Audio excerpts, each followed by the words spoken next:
Welcome to the LaunchFamily Podcast, where we make sense of modern parenting one real conversation at a time.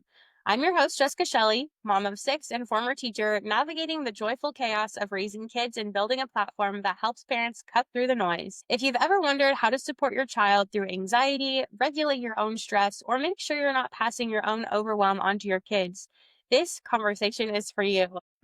I'm joined by Cynthia Coufal, an experienced anxiety coach who works primarily with teens and their families. With a background in education and special education, Cynthia brings a unique, compassionate, and practical lens to parenting older kids in an emotionally intense world.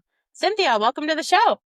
Yay, thank you. I'm so excited to be here. Yeah, well, let's give our listeners a little bit of context for who you are and what you do. So, can you share a bit more about your background and how that led to coaching teens with anxiety? Sure. I was in public education for 31 years. I was a special education teacher for 6 and a school counselor for 25. And in those realms, I did kindergarten through 12th grade among those years, but most of the time it was high school. And then when I retired, I really just wanted to keep working with teens. I have dedicated my whole life to them, so I love it and I wanted to keep doing it. And I wanted to do it kind of in my own way, like how I wanted to run my life and how I wanted to work with teens. And so now I do that from my home, one-on-one with Zoom. And the other reason why anxiety became something that I was really interested in is my daughter ended up being diagnosed with it as an adult. Now, we did deal with tons of stuff that went on when she was growing up, and I never really understood what was happening, or I would have never put the label of anxiety on it. Now that I know about anxiety, I should have known. People weren't talking about kids having anxiety at that time, and she didn't look like what I thought somebody should look like who had anxiety. So I just totally missed it. So now I'm like, okay, I want people to know about it, and I just want to keep working with young people. So it's just like a really good mix of all of those things that I've done my life. Incredible. What an inspiring journey too. That's also rooted in like personal experience and kind of navigating that journey as a parent. What are some of those unique challenges of coaching teens versus directly supporting their parents, or how do the parents kind of work into this whole equation? Well, the tricky part for me on the business side at first was I thought, that when you're learning about business, they say you market to your client. So I thought, okay, well, my client is teens, so I market to teens. And so I get on TikTok or, I do these different things. And then it's like, teens are on TikTok, but they're not like, oh, how do I help myself feel better? Or how do I, like maybe they want to feel better, but they don't even know that that's even a thing. So then I realized that the parents are the ones that are probably going to find me first because they're seeing some things at home that they're like, I don't know what to do with this, or I think this is anxiety, or I don't know. For sure what to do here. And so then I realized, oh, I need to market to the parents, but it's tricky because parents might want to work with me, but then you have to go back and get the teen to want to do the same work. And so there is sometimes a mismatch with that. And I have had that happen a couple of times. I'm really good at working with teens. And so when they get on the call with me, if they're willing to get on the call, I can almost always convince them or, get them to, because I am a safe place to be. Teens don't really know. Like, I think they worry that, oh, is this just like somebody like my mom that I'm going to talk to? Or is this somebody, like sometimes even at school, there's people they don't really like to talk to. So they just being on a call with me, they realize, oh, this is a safe and calming place and I like it. And so I will want to talk to this person. So that's one of the tricky things. And then parents are involved in the sense that I do give them summaries of I don't even always do this. It depends on how much the parent wants to be involved. Some parents are like, just talk to my kid and let me know when 12 weeks is over. Or sometimes people, want like a weekly summary of what are some of the things you're working on or what are some things that came up. And I always get my client's permission, are these things that you want me to share with your family? And I would say over 50% of the time they're like, "Oh yeah, these are things I already talked to them about. I just needed a different perspective or whatever." Now, sometimes kids talk about, my parent is really the one that's, you know, putting this anxiety on me, or like they have such high expectations and that makes me anxious and I don't know how to talk to them about it. And so sometimes I'll help them. How do they talk about it to teachers or parents or friends, even sometimes? And just a couple weeks ago, I asked the client, would you like, they were struggling with their dad, the relationship with their dad. And I said, would you like your dad to get on the call with us? And we can talk through, you know, your concerns with what's happening. We could see what your dad's concerns are. Maybe we could come to a compromise. And it was a beautiful, I mean, sometimes I almost get teary when I have these conversations because I can see that it lifted the anxiety and sadness or worry from both, you know, my client and their parent. I could see that they were like, oh, I didn't realize this was happening or that was happening.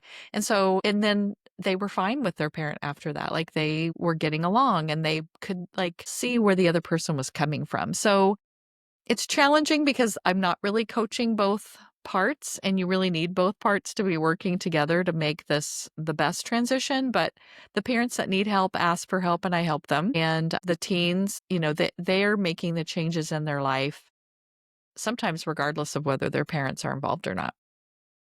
That's exciting too, to know though that there's services out there and like, you know, through your company too, that you actually provide kind of like that more wraparound. It's not just something that's done in isolation, it's something that's done in practice in real life. You know, for parents that might be listening and they're, you know, considering like, okay, is this anxiety? Is this something else? Is this just normal development? You know, what are some of those common signs of anxiety that parents might see or they might miss in their teens?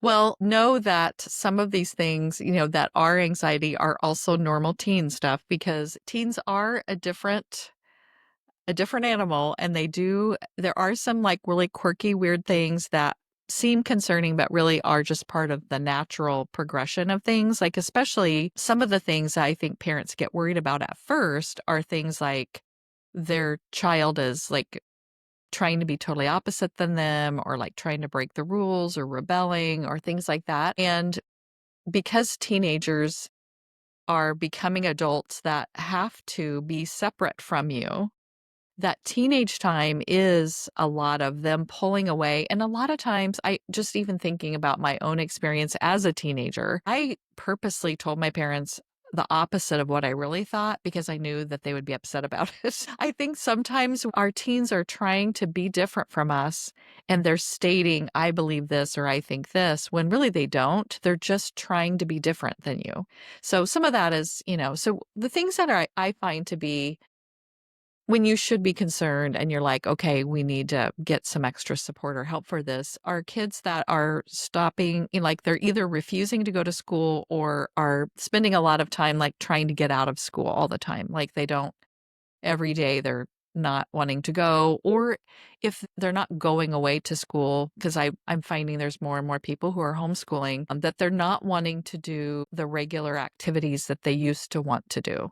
So if you as a family do certain activities together, or they were involved in some sort of lessons or sports or whatever, things outside of the home, and now they don't want to do those things, that's a concern. And then grades that are less than, I would say, you know, sometimes average grades, even though to a parent that's alarming, you know, average grades really in the whole scheme of things isn't that big of a deal. But if they're failing, they're refusing to do any of the work, you know, like more severe kinds of ways of trying to get out of school, that is something to look at. And sometimes, you know, I am not a therapist, so there is a difference between I'm taking a fairly functioning or well-functioning child and helping them to become better, to reach goals that they hadn't reached before, to try to learn to drive a car when they're a little bit afraid of it, or asking someone on a date when they have shied away from relationships, or just going into new situations and being okay with that, even though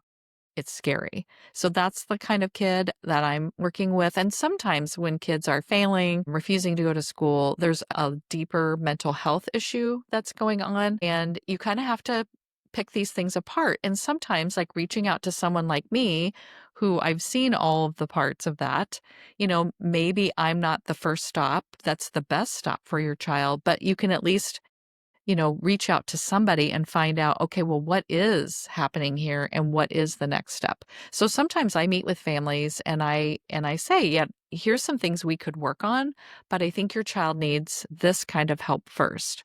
Or maybe check with your medical doctor first, because a lot of these sometimes mental health concerns are actually physical things that are happening that need to be corrected. Like I had a girl who was cutting and burning herself. And when her parents took her to their medical doctor, she actually had a thyroid condition that was affecting how she felt about herself. That was a new one on me at that time. I was like, I didn't even know that a thyroid condition that she needed medication for could cause her to be depressed. And so there's a lot of different ways to navigate this, like whether you go to your medical doctor, seek therapy, or a coach. But all of those things, no matter which one you try, none of them are wrong. Or you just, when you get there and you find out, oh, well, maybe this other thing is the better fit. But all three of those entities are going to know which is the right way to go, if that makes any sense. Is that helpful? Did I answer the Yeah, question? for sure. I think like that is probably the question that people that are listening in and they're like, "Hey, I might suspect that my teen has anxiety. What do I do?" I think, Mhm. you clearly outlined the different options and the different kind of routes depending on severity or kind of context for how it's being exhibited. I do have another follow-up question with that, which is, when it comes to having this conversation with your child, my oldest is 9, so I'm not quite there yet.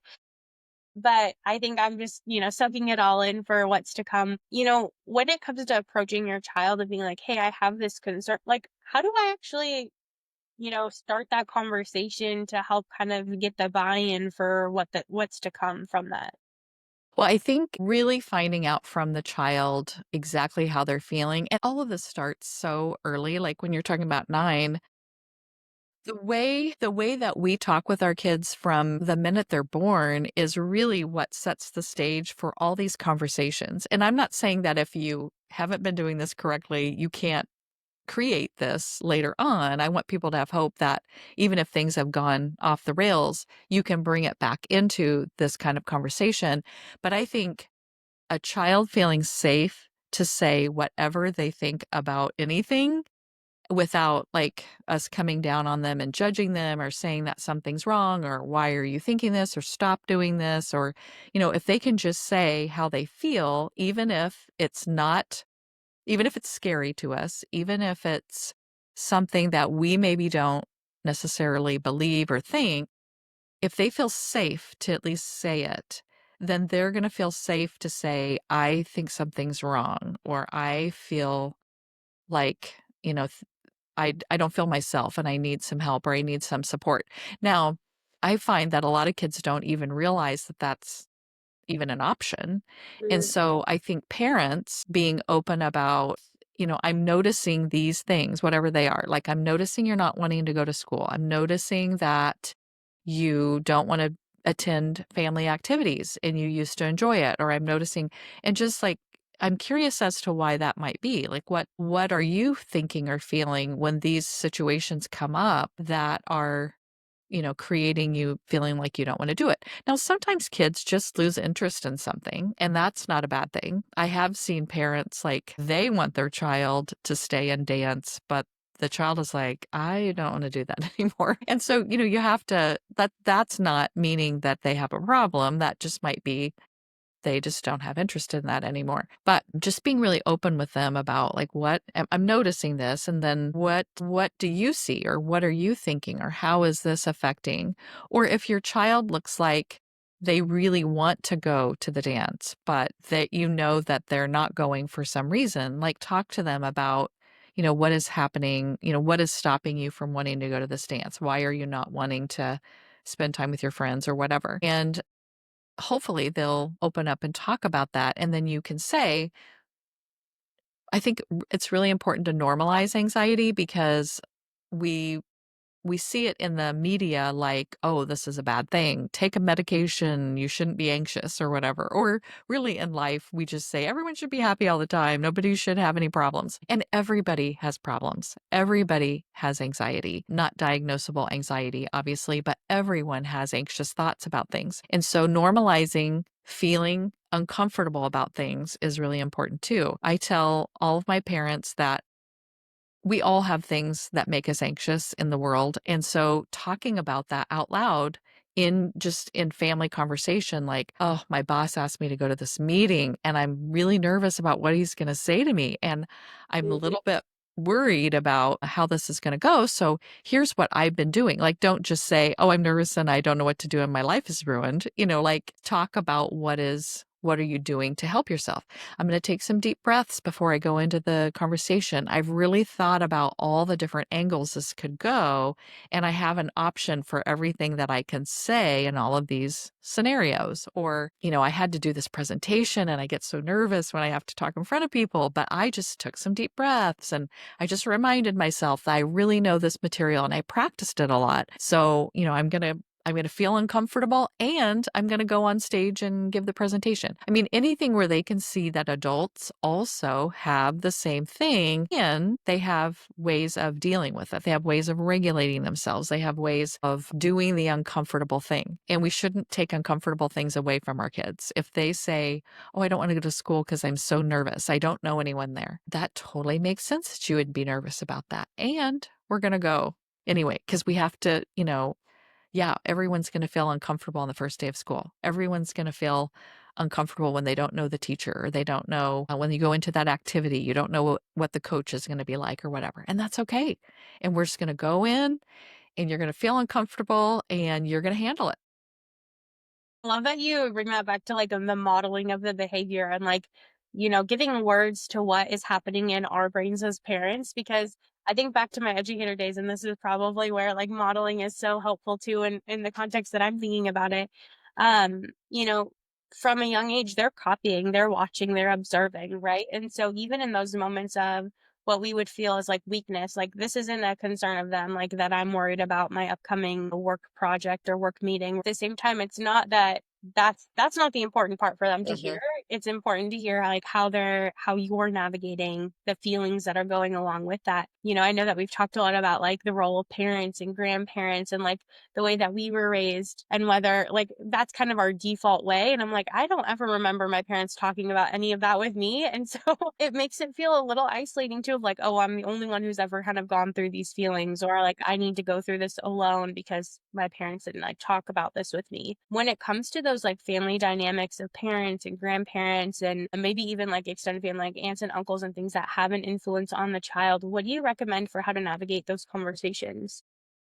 I would think if you are noticing that your child is trying to avoid things because they're uncomfortable, because that's a lot of what you're going to see with anxiety. They're avoiding practically everything, or maybe certain things, but they're avoiding things. They're making their world small because they're uncertain or that they don't know what's going to happen when they go there, and it feels really yucky inside. That butterflies, that headache, that sweating, all the things that we all experience when we feel nervous about something. They're feeling that too, and sometimes it's pretty intense. Like even their body could feel like it's on fire, and everyone wants to avoid that feeling. That's not fun. And so a lot of times, and I'm seeing that this is even happening to me as a grandparent, and I know all of this stuff, but when our children, grandchildren, nieces and nephews, kids at school, whatever, are feeling like that, oh no, don't make me, I'm scared, I don't know what to do. You just want to take care of it. You just want to, oh, that's okay. You don't have to go there. You don't have to do that. Let me take care of it. Let me take care of you. Let me love you so you don't feel bad. I totally get that. I am so that person in my bones. But then I have to remember that that is the opposite of what my child, my grandchild, my niece or nephew or whatever need. And so as a parent, when you're starting to navigate this, you're going to have to kind of educate. In my program, I call it psychoeducation. It's the psychological education that people need about how to maneuver life. And so, our brain is trying to keep us safe and wants us to stay alive. And so anxiety is a natural response to things that are out of the norm because our brain's trying to keep us alive, but our brain gets confused about what keeps us alive and doesn't, or what's life threatening. And so kids that don't want to go to activities, don't want to go to school, don't, their brain has gotten confused about that's not, it thinks it's a life or death situation, and it's not a life or death situation. So we have to rewire that so that the alarm's not going to be turned off. We're never going to get rid of anxiety, but we're going to turn the volume down so that they can still go to school, still go do the activities, and start building that confidence that I can handle things that feel uncomfortable in my body. And so we just have to teach all the people in their life. We maybe have to teach the teacher. As a teacher, as a counselor, I was always like, oh, okay, just stay in my office today. And then tomorrow we'll see, even though I know, but I just want to love them and I just want them to feel better. But I have to just keep reminding myself, they have to get out there and do it. They have to, let's come up with a plan. So you just educate everyone in your world about what's best for your child, which is making them do things that are uncomfortable.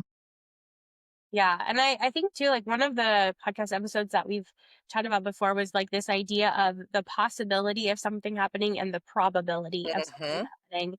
And, making decisions from if there's any possible way, like if I'm in the movie theater, is that a safe place or is that not a safe place? Is it okay to have anxiety to go see a movie? Or I guess not even to phrase it as like, is it okay? Like that's just like working through the emotions. But, I think too, this idea of, pushing kids beyond their comfort zone when it is something that is most likely safe, right? Like there's a Mhm. whole other like boundary there. Like if it is an unsafe situation, don't push them into that. But at the same time, like is the possibility of something bad happening or is it highly probable that something bad is gonna happen? And kind of looking at each situation on a kind of case by case basis too. Do you have any Well, thoughts on that? Yeah.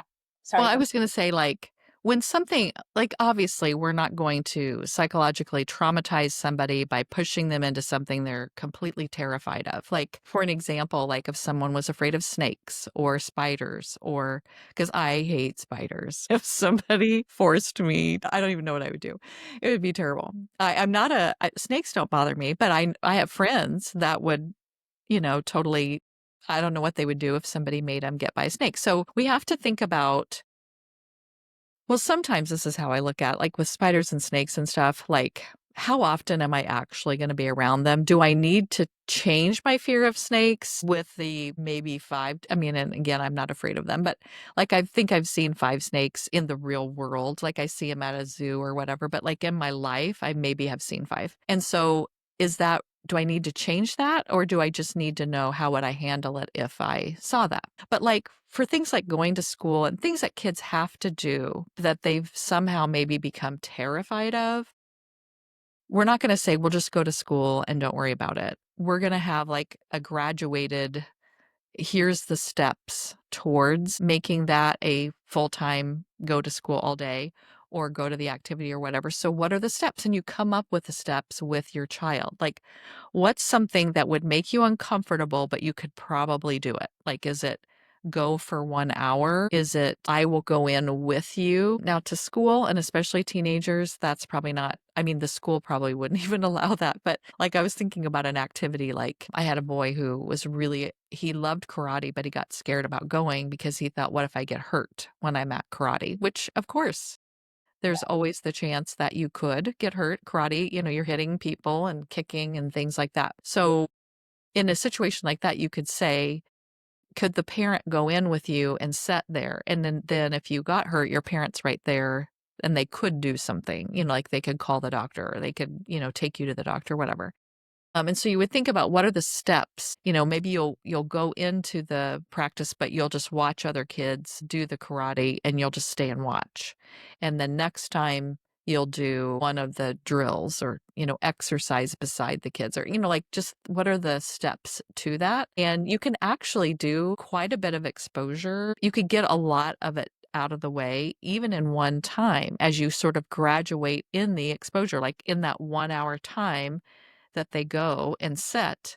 Maybe, 10 minutes in, you're like, okay, now get up and do one of these exercises. Okay, now do one of I don't know. I am not a karate person, but like whatever the things are, like how could you get towards that? And maybe even, I think it's called a dojo, the teacher of karate, like maybe involve them somehow. Like what are ways that they could help incorporate them where they would feel safe until they felt confident enough to be uncomfortable with the possibility that they could get hurt and still enjoy the activity. Yeah. Because every one of us could get hurt in a car every time we get in them. And some people do get so afraid they never get in them. But the most of us, it might be like a blip, that goes past us like, oh, I could get hurt. Okay, whatever. I want to go to this activity or I want to go to work or I want to go do the thing. And so we just have the why of why we're doing it. The value of whatever we're getting out of it has to be stronger than fear of this makes me uncomfortable and I don't like it. I love that you give that contrast too, because I think, you know, if I'm trying to go to the store, if I want to go shopping, if I want to go do this activity and I have to get in the car, that is something where it's like the possibility is there that you could get hurt. The probability is not super high, right? Mhm. And so I think just to bring in those conversations from the other podcast, because I thought it was like so clear. It's like, oh, yes, Yeah. there's always going to be a possibility for something going awry in most situations, probably. But I do ask kids a lot, like, if they say, "Well, I'm afraid of," whatever, I'm like, "Okay, how many times has that happened to you?" And it's almost always 0. And I'm like, "Okay, well," and then we even do the what if. What if that happened? What like this boy who was afraid of getting hurt. I said, "Okay," because he said he'd never gotten hurt at karate, but he was just worried about it. And I said, "Okay, well, what if you get hurt? What will happen?" Well, the teacher would call the doctor, or if I was really hurt, I might have to go to the with an ambulance. Okay. And can the ambulance people help you? Can the doctors help you? Can, your parents will come and they'll love on you. And I mean, yes, all these things. There's so much help. There's so many things that could go right with that. Even if I have to go in an ambulance, I'm probably not gonna die. I mean, what is the chances of whatever happens to me at karate will kill me? That's so minuscule. It's hardly, even on the radar. So you just have to think about one of my clients who was afraid of health issues and like going to the hospital and having a surgery, like they were just terrified of it. Their younger sister was so ill they almost died and had to go to the hospital and had to have a surgery. And it was like during the time that we had been talking about this. And I was like, "Oh, how are you dealing with that?" And she said, "Actually, I feel better now because the doctors helped my sister and my parents were there and they loved her and my grandparents came and stayed with us." Because I think there were 5 or 6 kids in that family. And she's like, "And my grandparents came and they took care of us and we got to see my sister when she felt better." And like all these things happened and they were like, "It's gonna be fine." And then really it's like, well, if my sister had to have a surgery, what's the chances like that doesn't happen in a family very often. And now somebody else has had it happen. So it's probably not going to be me. So, yeah. I mean, we just went through that whole thing. And then she was like, "I don't even think I have a medical anxiety anymore because the uncertainty of what would happen if Mhm. she actually got to see it play out." Now, we hope that people don't have to see these things being played out in order to learn from it. And she was working through it to the point where she was pretty okay before this happened. But yeah, it's just like, what if? And I give my clients, like I have them have a worry time, like it's just a 15-minute time frame in the day that's their worry time. And any other time of the day that a worry comes up, it's like, that's for worry time. They can even write it down if they want to. And what ends up happening is when it's time for worry time, they're like, "I don't even care about any of these things anymore." Like this was dumb. Like I worried about what was going to happen at school today and school's already over and nothing happened, So it's a way for them to see that a lot of the stuff that our brain gives us is nonsense. And we don't have to, because it's in our head, doesn't mean we have to believe it or care about it. And we can just let so many of that stuff go. I love like these insights too. I actually had anxiety diagnosed as a teen. And so when you're talking about all these things, I'm like, oh my gosh, I'm reflecting on my journey now as a parent in this kind of situation with the 6 kids. One of the segments that we always include at the end of a podcast is real questions from parents that have been written in to the Launch Family platform through Emmy. And so I want to take just a minute and kind of talk about this parenting lens of anxiety too. So one of the questions that was written in was, I struggle with anxiety myself. How do I avoid passing these kind of anxious thoughts or behaviors on to my kids? So maybe you need to or how they can regulate or model that. Well, kind of a little bit of what we talked about before, like they shouldn't be hiding that they have anxiety. Now their anxiety should be managed, and that's the part that some parents haven't tried to manage their own anxiety, whether it's going to therapy, taking medication, talking to your doctor. I mean, whatever it is that you need to do to, I mean, it doesn't mean you're not going to have anxiety because everyone has it, has anxious thoughts or worries about things, but they need to have theirs as managed as possible and be aware that they could, their anxieties and worries about things could be being put onto their kids, which does happen so many times. I made a lot of mistakes in that area too, but being able to talk about it and say, "Oh, yeah, that's really that kind of is upsetting to me." But especially like I have a lot of worries about my grandkids getting hurt, and I have the same worries about my own kids, like falling off their bike or falling off of a whatever they're playing on, or drowning, or like there's just so many things that I worried about. Like I'm responsible for this kid and I don't want anything to happen to him. But I also know that kids learn by getting too close to now, obviously, again, not life-threatening things, but like even on our steps at my house, like my grandkids will get really close to the edge and they can fall off of it. Well, they're not going to die. It's like a step. And I don't want them to fall, but they have to learn that, oh, if I lean this far, I, I get out of balance and I fall down. If we just stop them from doing all these things, they never learn like, oh, I can't go that far, or I can't lean out like that, or I can't go up this high, or I can't get down. Like part of that is you have to do it in order to experience the learning of it. And so if there's somebody that's just anxious about everything and they don't want their kids to experience anything, that will be damaging. And they're going to have to like take deep breaths and try to regulate themselves when their child is doing something that makes them anxious or worried, when it's something that their kid needs to experience. When my grandson climbs on playground equipment, I am so terrified. I barely can even handle it, but I let him do it because I know that's what he needs to do. Now, I usually stand underneath him and I don't touch him. Like I let him handle it, but I'm there because it is getting sometimes so high that he could break a bone probably if he fell off of it. So I'm there and I'm going to grab him if he falls, but he's just handled it. And so I'm nervous, but I just keep taking deep breaths and I just keep telling myself, this is part of the learning. This is what he needs. It's good for him to experience climbing without me getting in the way or telling him he shouldn't do this or that. I think with gentle parenting, there's something now where you don't say, be careful. You say something like, and I say be careful all the time, so I've had to really work on this, but you say something like, is this a good choice? Or, think about your choices, or I don't know, something like that, where they're in control of, well, do I choose to walk off this thing, or do I choose to go a different way, or do I choose to jump this far, whatever. And I think that's good because they are the ones that need to learn those lessons. And if we're nervous, that's okay,